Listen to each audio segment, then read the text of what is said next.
Colorectal cancer is one of the most nutrition-responsive cancers we know of, which means the food you eat, week after week, genuinely moves your risk in a way that few other cancers allow.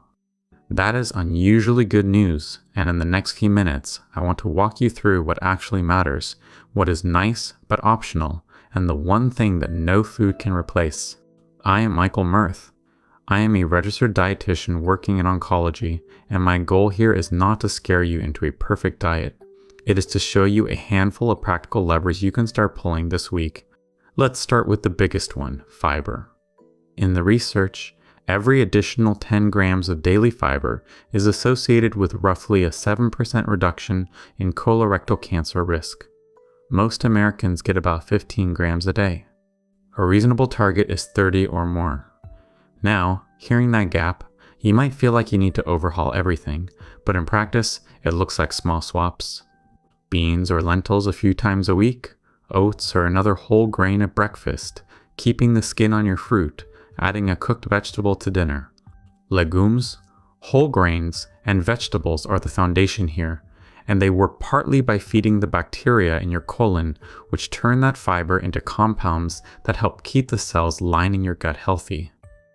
You do not need exotic ingredients. You need repetition, the same boring, wonderful staples showing up on your plate most days. Next, what to ease off. The clearest signal in the data is processed meat, so bacon, ham, hot dogs, deli meats, sausage. Processed meat is classified as a Group 1 carcinogen for colorectal cancer, and about 50 grams a day, which is roughly a couple of slices of bacon, is associated with an 18% increase in risk. I want to frame that carefully. This is not a reason to panic over the ham at a holiday dinner. It is a reason not to make processed meat a daily habit. If it currently shows up in your lunch every day, that is the single most useful place to make a change. The second thing to ease off is alcohol. Risk rises with regular drinking, on the order of about 7% for each daily drink, and it adds up quietly. Less is simply better here, and every drink you skip counts. There are also a few foods with promising, more specific evidence worth adding. Fatty fish like salmon, sardines, or mackerel 2 or 3 times a week supplies omega-3 fats, which are associated with about a 12% lower risk in the research. Garlic contains compounds that appear to interfere with how carcinogens get activated in the gut, and 1 or 2 fresh cloves a day is a reasonable, realistic target if you enjoy it.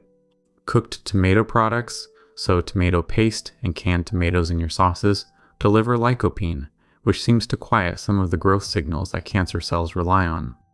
None of these is a magic bullet. Think of them as sensible additions layered on top of the fiber foundation, not substitutes for it. And alongside food, the broader picture still matters.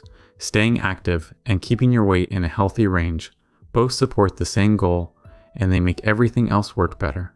Now the part I will not let you skip, because this is where I put my foot down gently. Screening. A colonoscopy every 10 years starting at age 45 or earlier if you have a family history remains the single most effective intervention we have. Food lowers your risk. Screening catches what food cannot prevent, because a colonoscopy can find and remove precancerous polyps before they ever become cancer. No amount of beans and salmon can do that. So if you are 45 or older and you have not been screened, or you are overdue, that phone call matters more than any grocery list I could give you. Diet is meaningfully protective, but it does not replace screening, and the people who do best are the ones who do both. So here's the whole picture in one breath. Build your meals on beans, whole grains, fruits, and vegetables. Push fiber toward 30 grams. Make processed meat occasional and alcohol minimal. Add fish, garlic, and cooked tomatoes where you can, keep moving, and get screened on schedule. You do not have to do all of it perfectly. You just have to start somewhere, and your next meal is a perfectly good place to begin.